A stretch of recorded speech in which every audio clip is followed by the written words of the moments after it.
ಪ್ರೀತಿಯ ಮಕ್ಕಳೇ, ಕತೆ ಹೇಳೋಕ್ಕೆ ನಾನು ಸಿದ್ಧ, ಕೇಳೋಕ್ಕೆ ನೀವು ಸಿದ್ಧನಾ? ಒಂದು ಚಂದದ ಕತೆ ಈಗ ನಿಮಗಾಗಿ. ಬಹಳ ವರ್ಷಗಳ ಹಿಂದೆ ಒಂದಾನೊಂದು ಕಾಲದಲ್ಲಿ ಒಬ್ಬ ರೈತ ಮತ್ತು ಅವನ ಹೆಂಡತಿ ವಾಸವಾಗಿದ್ದರು. ಅವರಿಗೆ ಭತ್ತ ಬೆಳೆಯುವ ಒಂದು ಗದ್ದೆ ಇತ್ತು. ದೊಡ್ಡದು, ತುಂಬ ಭತ್ತ ಬೆಳೀತಾ ಇದ್ದರು. ಹಾಗೆ ಆ ರೈತನಿಗೆ ಎಷ್ಟು ಜನ ಮಕ್ಕಳಿದ್ದರು ಗೊತ್ತಾ? 3 ಮಂದಿ ಗಂಡು ಮಕ್ಕಳಿದ್ದರು. ಆ ಗಂಡು ಮಕ್ಕಳಿಗೆ ಸಮಯಕ್ಕೆ ಸರಿಯಾಗಿ ಶಿಕ್ಷಣ ಎಲ್ಲ ಆಯಿತು, ದೊಡ್ಡವರಾದರು, ಅವರಿಗೆ ಮದುವೆ ಕೂಡ ಆಯಿತು. ಹಾಗೆ 3 ಮಂದಿ ಸೊಸೆಯರು ಮನೆ ತುಂಬಿದರು. ಮತ್ತು ಈ 3 ಮಂದಿ ಸೊಸೆಯರು ಕೂಡ ಒಗ್ಗಟ್ಟಿನಿಂದ ಪ್ರೀತಿಯಿಂದ ಒಟ್ಟಿಗೆ ವಾಸ ಮಾಡ್ತಾಯಿದ್ರು ಒಂದೇ ಮನೆಯಲ್ಲಿ. ಹಾಗೆ ಅಲ್ಲಿ ಭತ್ತದ ಗದ್ದೆಯಲ್ಲಿ ಕೆಲಸ ಮಾಡಬೇಕು ಅಂತ ಹೇಳಿದ್ರೆ ಅವರು ಕೂಡ ಸಹಾಯ ಮಾಡ್ತಾಯಿದ್ರು. ಎಲ್ಲರೂ ಕೂಡ ರೈತನ ಹೆಂಡತಿ ಮತ್ತು ಗಂಡು ಮಕ್ಕಳು, ಅವರ ಹೆಂಡತಿರು ಎಲ್ಲರೂ ಕೂಡ ಕಷ್ಟಪಟ್ಟು ದುಡಿತಾಯಿದ್ರು, ಸಂತೋಷದಿಂದ ಕೆಲಸ ಮಾಡ್ತಾಯಿದ್ರು. ಹೀಗೆ ಜೀವನ ಕಳೀತಾ ಇತ್ತು. ಹೀಗಿರುವಾಗ ಒಂದು ಸಲ ರೈತನಿಗೆ ಅನ್ನಿಸಿತು, ನಾನು ಮತ್ತು ನನ್ನ ಹೆಂಡತಿ ಇಬ್ಬರು ಕೂಡ ನಮಗೆ ಈಗ ವಯಸ್ಸಾಗಿದೆ. ಹಾಗಾಗಿ ಮನೆ ಮತ್ತು ಇಲ್ಲಿ ನಮ್ಮ ಕೃಷಿ ಭೂಮಿಯ ಎಲ್ಲ ಜವಾಬ್ದಾರಿಯನ್ನು ನಾವೇ ತೆಗೆದುಕೊಳ್ಳುವುದು ಆಗುವುದಿಲ್ಲ. ಯಾಕೆಂದರೆ ಮಕ್ಕಳು ಕೂಡ ದೊಡ್ಡವರಾಗಿದ್ದಾರೆ, ಅವರು ಕೆಲಸ ಮಾಡ್ತಾ ಇದ್ದಾರೆ. ಹಾಗಾಗಿ ಅವರಿಗೆ, ನಮ್ಮ ಗಂಡು ಮಕ್ಕಳಿಗೆ, ಸೊಸೆಯಂದಿರಿಗೆ ಎಲ್ಲ ಜವಾಬ್ದಾರಿಯನ್ನು ವಹಿಸಿ ನಾವು ಆರಾಮವಾಗಿ ಇನ್ನೂ ಕಾಲ ಕಳಿಬೇಕು ಅಂತ ರೈತ ಯೋಚನೆ ಮಾಡಿದ. ಹೀಗೆ ಯೋಚನೆ ಮಾಡಿದಾಗ ನನ್ನ ಸೊಸೆಯಂದಿರು ಈ ಜವಾಬ್ದಾರಿಯನ್ನು ತೆಗೆದುಕೊಳ್ಳಿಕ್ಕೆ ಎಷ್ಟು ಅರ್ಹರು, ಎಷ್ಟು ಬುದ್ಧಿವಂತರು ಅಂತ ಪರೀಕ್ಷೆ ಮಾಡಬೇಕು ಅಂತ ರೈತನಿಗೆ ಅನ್ನಿಸಿತು ಅಲ್ವಾ. ಹೀಗೆ ರೈತ ಏನು ಮಾಡಿದ ಅಂತೇಳಿದ್ರೆ, ಒಂದು ದಿವಸ ತನ್ನ ಸೊಸೆಯಂದಿರನ್ನು ಹತ್ತಿರ ಬರಲಿಕ್ಕೆ ಹೇಳ್ದ. ಹಾಗೆ ಒಬ್ಬೊಬ್ಬರಾಗಿ ಬಂದರು. ರೈತ ಮೊದಲಿಗೆ ತನ್ನ ಹಿರಿಯ ಸೊಸೆಯನ್ನು, ಅಂದರೆ ದೊಡ್ಡ ಸೊಸೆಯನ್ನು ಉದ್ದೇಶಿಸಿ ಹೇಳ್ತಾನೆ, ನೋಡಮ್ಮ, ನಿನಗೆ ನಾನು 1 ಹಿಡಿ ಭತ್ತ ಕೊಡ್ತೇನೆ, ಆಯಿತಾ? ಸರಿಯಾಗಿ ಇನ್ನು 1 ವರ್ಷ ಕಳೆದು ನೀನು ಈ ಭತ್ತವನ್ನು ನನಗೆ ವಾಪಸ್ಸು ಹಿಂದಿರುಗಿಸಿ ಕೊಡಬೇಕು ಅಂತೇಳಿ. ಸೊಸೆಗೆ ಆಶ್ಚರ್ಯ ಆಗ್ತದೆ, ಇದೇನು ಮಾವ ಹೀಗೆ ಕೇಳ್ತಾ ಇದ್ದಾರೆ ಅಂತೇಳಿ. ಆದರೂ ಕೂಡ ಏನು ಪ್ರಶ್ನೆ ಮಾಡದೆ, ಆಗಲಿ ಮಾಮ ಕೊಡಿ ಅಂತ ಕೇಳ್ತಾಳೆ. ಹೀಗೆ ರೈತ 1 ಹಿಡಿ ಭತ್ತವನ್ನು ಹಿರಿಯ ಸೊಸೆಗೆ ಕೊಡ್ತಾನೆ. ಈ ಹಿರಿಯ ಸೊಸೆ ಏನು ಮಾಡ್ತಾಳೆ ಗೊತ್ತಾ? ಆ ಕಡೆ ಒಳಗೆ ಹೋದ ತಕ್ಷಣ, ಮುಂದಿನ ವರ್ಷ ಅಲ್ವಾ, ಆವಾಗ 1 ಹಿಡಿ ಭತ್ತ ಮನೇಲಿ ಇದ್ದೇ ಇರುತ್ತೆ, ಕೊಟ್ಟರಾಯ್ತು ಅಂಥೇಳಿ ಬೇಜವಾಬ್ದಾರಿಯಿಂದ ಎಲ್ಲಿಯೋ ಆ 1 ಹಿಡಿ ಭತ್ತವನ್ನು ಇಡ್ತಾಳೆ. ಎಲ್ಲಿ ಇಟ್ಟಿರೋದು ಅಂತಲೇ ಆಮೇಲೆ ಆಕೆಗೆ ಮರೆತು ಹೋಗುತ್ತೆ, ಆಯಿತಾ? ಇಲ್ಲಿ ರೈತ 2ನೇ ಸೊಸೆಯನ್ನು ಬರಲಿಕ್ಕೆ ಹೇಳಿ ಅದೇ ರೀತಿ 1 ಹಿಡಿ ಭತ್ತವನ್ನು 2ನೇ ಸೊಸೆಗೆ ಕೊಡ್ತಾನೆ. ಕೊಟ್ಬಿಟ್ಟು ಏನು ಹೇಳ್ತಾನೆ ಹೇಳಿ, ಸರಿಯಾಗಿ ಇನ್ನು 1 ವರ್ಷ ಕಳೆದ ಮೇಲೆ ನಾನು ಮತ್ತೆ ಈ ಭತ್ತವನ್ನು ಕೇಳುತ್ತೇನೆ, ನೀನು ನನಗೆ ಕೊಡಬೇಕು ಅಂತೇಳಿ. 2ನೇ ಸೊಸೆಗೂ ಆಶ್ಚರ್ಯ ಆಗುತ್ತೆ. ಅವಳೇನು ಮಾಡ್ತಾಳೆ ಅಂದರೆ, ಹೌದು ಮಾವ ಮುಂದಿನ ವರ್ಷ ಕೇಳಿದಾಗ ಸರಿಯಾಗಿ ನಾನು ಹಿಂದಕ್ಕೆ ಕೊಡಬೇಕು ಅಂತೇಳಿ ಜೋಪಾನವಾಗಿ ಒಂದು ಪುಟ್ಟ ಪೆಟ್ಟಿಗೆಯಲ್ಲಿ ಭದ್ರವಾಗಿ ಭತ್ತವನ್ನು ಇಟ್ಟು ಕಪಾಟಿನೊಳಗೆ ಇಟ್ಕೋತಾಳೆ. ನಂತರ 3ನೇ ಸೊಸೆಯನ್ನು ಹತ್ತಿರ ಬರಲಿಕ್ಕೆ ಹೇಳ್ತಾನೆ ಅವನು.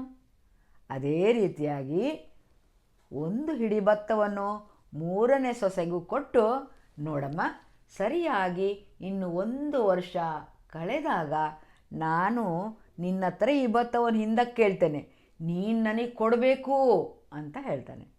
ಆಗ 3ನೇ ಸೊಸೆ ಆಗಲಿ ಮಾವ ಅಂತ ಹೇಳ್ತಾಳೆ. ಆ ಭತ್ತವನ್ನು ಜೋಪಾನವಾಗಿ ತೆಗೆದುಕೊಂಡು ಹೋಗ್ತಾಳೆ. ಹೋದ ಮೇಲೆ ಸುಮ್ಮನೆ ಕೂರುವುದಿಲ್ಲ ಅವಳು.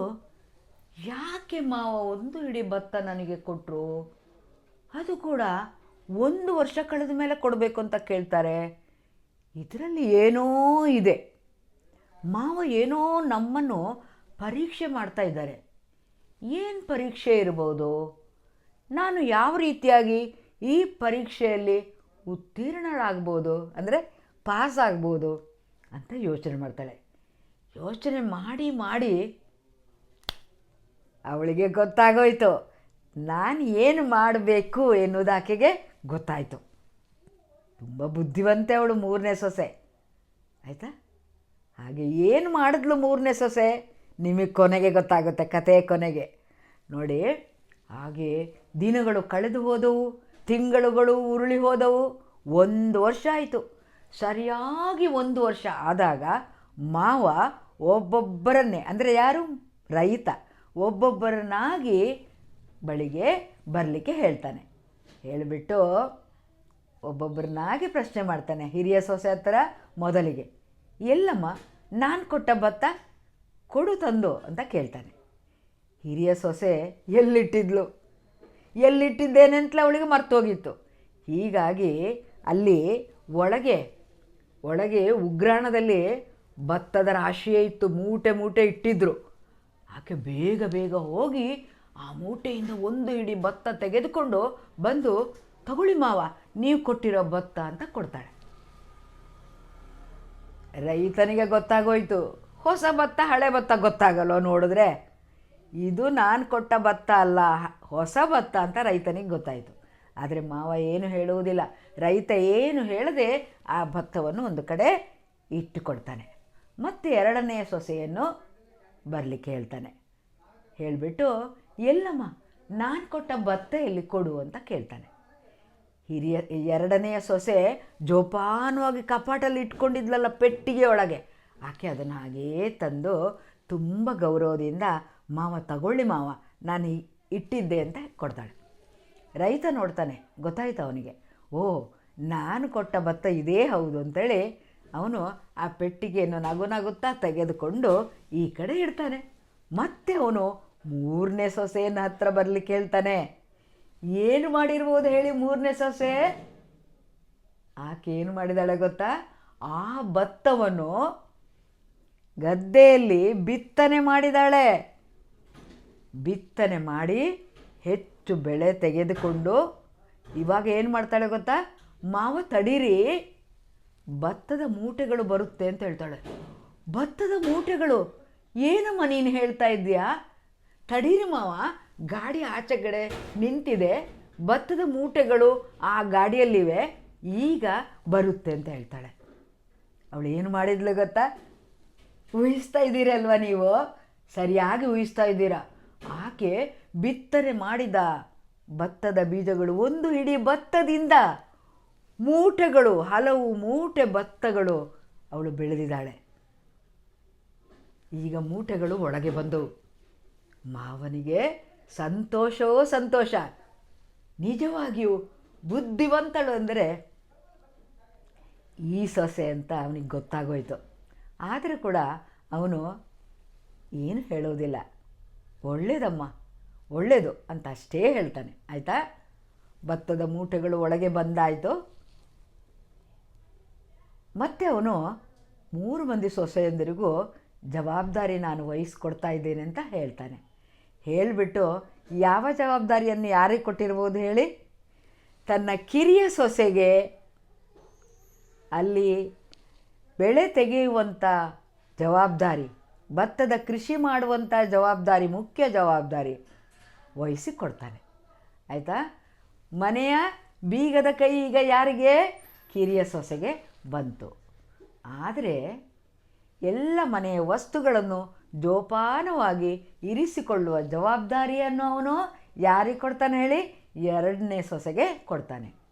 ಹಿರಿಯ ಸೊಸೆಗೆ, ನೋಡಮ್ಮ, ನೀನು ನಿನ್ನ ತಂಗಿಯರೊಂದಿಗೆ ಪ್ರೀತಿಯಿಂದ ಅವರಿಗೆ ಸಹಾಯ ಮಾಡ್ತಾ ಸಹಬಾಳ್ವೆಯಿಂದ ಇರಬೇಕು ಅಂಥೇಳಿ ಮಾತು ಹೇಳ್ತಾನೆ. ಅವಳನ್ನು ಕೂಡ ಯಾವ ರೀತಿಯಾಗಿ ಕೂಡ ಅವಮಾನ ಮಾಡುವುದಿಲ್ಲ. ಹಾಗೆ ಅಲ್ಲೇ ಇದ್ದು ತಂದೆ ಏನು ಮಾಡ್ತಿದ್ದಾರೆ, ಏನು ಹೇಳ್ತಿದ್ದಾರೆ ಅಂತ ಗಮನಿಸ್ತಾ ಇದ್ದ ಮಗಂದರಿಗೆ ಕೂಡ ಸಂತೋಷ ಆಗ್ತದೆ. ಹಾಗೆ ಅಂದಿನಿಂದ ರೈತನ ಹೆಂಡತಿ 3 ಮಂದಿ ಮಕ್ಕಳು ಮತ್ತು ಸೊಸೆಯಂದಿರು ಸಂತೋಷವಾಗಿ ಒಗ್ಗಟ್ಟಿನಿಂದ ಬಹಳ ವರ್ಷಗಳ ಕಾಲ ಜೀವನ ಮಾಡ್ತಾರೆ.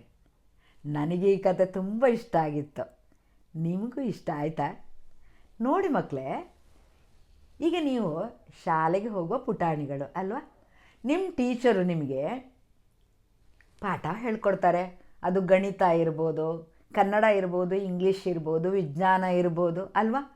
ಯಾವುದೇ ಪಾಠ ಮಾಡಿದಾಗ ನೀವು ಅರ್ಥ ಮಾಡ್ಕೊಳ್ತೀರಿ ಅಲ್ವಾ? ಅದನ್ನು ನಿಮಗೆ ಒಂದು ವೇಳೆ ಅರ್ಥ ಆಗಿಲ್ಲ ಅಂತಾದರೆ ನಿಮ್ಮ ಪರೀಕ್ಷೆ ಬರುತ್ತೆ ಅಂದರೆ ಆ ಪರೀಕ್ಷೆಗೆ ನೀವು ಆ ಪಾಠವನ್ನು ಬಾಯ್ಪಾಠ ಮಾತ್ರ ಮಾಡ್ತೀರಾ? ಏನು ಅರ್ಥ ಆಗದೆ ಬಾಯ್ಪಾಠ ಮಾಡ್ತೀರಾ? ಇಲ್ಲ ಅಲ್ವಾ? ನಿಮಗೆ ಅರ್ಥ ಆಗಿಲ್ಲ ಅಂದರೆ ಮಿಸ್ಗೆ ಕೇಳ್ತೀರಾ, ಮತ್ತು ಅಮ್ಮನ ಹತ್ರ ಅಪ್ಪನ ಹತ್ರ ಕೇಳಿ ಅರ್ಥ ಮಾಡಿಕೊಂಡು ಮತ್ತೆ ಓದಿದಾಗ ನಿಮಗೆ ಚೆನ್ನಾಗಿ ಮನದಟ್ಟಾಗುತ್ತೆ. ಪರೀಕ್ಷೆಯಲ್ಲಿ ನೀವು ಒಳ್ಳೆ ಮಾರ್ಕ್ಸ್ ತಗೊಳ್ತೀರಿ ಅವಾಗ ಅಲ್ವಾ? ಹೀಗೆ ಯಾವುದೇ ವಿಚಾರ ಇದ್ದರೂ ನಾವು ಯೋಚನೆ ಮಾಡಬೇಕು. ಹೇಗೆ ನಾವು ಇದನ್ನು ಅರ್ಥ ಮಾಡಿಕೊಂಡು ಅದರಿಂದ ಚೆನ್ನಾಗಿ ಉತ್ತಮವಾಗಿ ಕೆಲಸ ಮಾಡ್ಬೋದು ಎನ್ನುವುದನ್ನು ನಾವು ತಿಳ್ಕೋಬೇಕು ಅಲ್ವಾ? ಈಗ ಯಾಕೆ ಚಿಕ್ಕ ಸೊಸೆ ಬುದ್ಧಿವಂತ ಸೊಸೆ ಅಂತ ಮಾವನಿಗೆ ಅನ್ನಿಸಿತು? ಹಾಗೆ ಅಂದ್ಕೊಂಡ್ರವರು. ಒಂದು ಹಿಡಿ ಭತ್ತದಿಂದ ಮೂಟೆಗಟ್ಟಲೆ ಭತ್ತವನ್ನು ಬೆಳೆದಳು ಚಿಕ್ಕ ಸೊಸೆ ಅಲ್ವಾ? ಭತ್ತದಿಂದ ಅಕ್ಕಿ, ಅಕ್ಕಿಯಿಂದ ಅನ್ನ, ಹೌದಲ್ವಾ? ನೀವು ಭತ್ತದ ಗದ್ದೆ ನೋಡಿದ್ದೀರಾ? ಇರಲಿ, ಈಗ ನಿಮಗೆ ಈ ಕತೆ ಇಷ್ಟ ಆಗಿರಬೇಕಲ್ವ? ನಿಮಗೆ ಇಷ್ಟ ಆದರೆ ಲೈಕ್ ಕೊಡಿ. ಧನ್ಯವಾದಗಳು. Thank you for watching.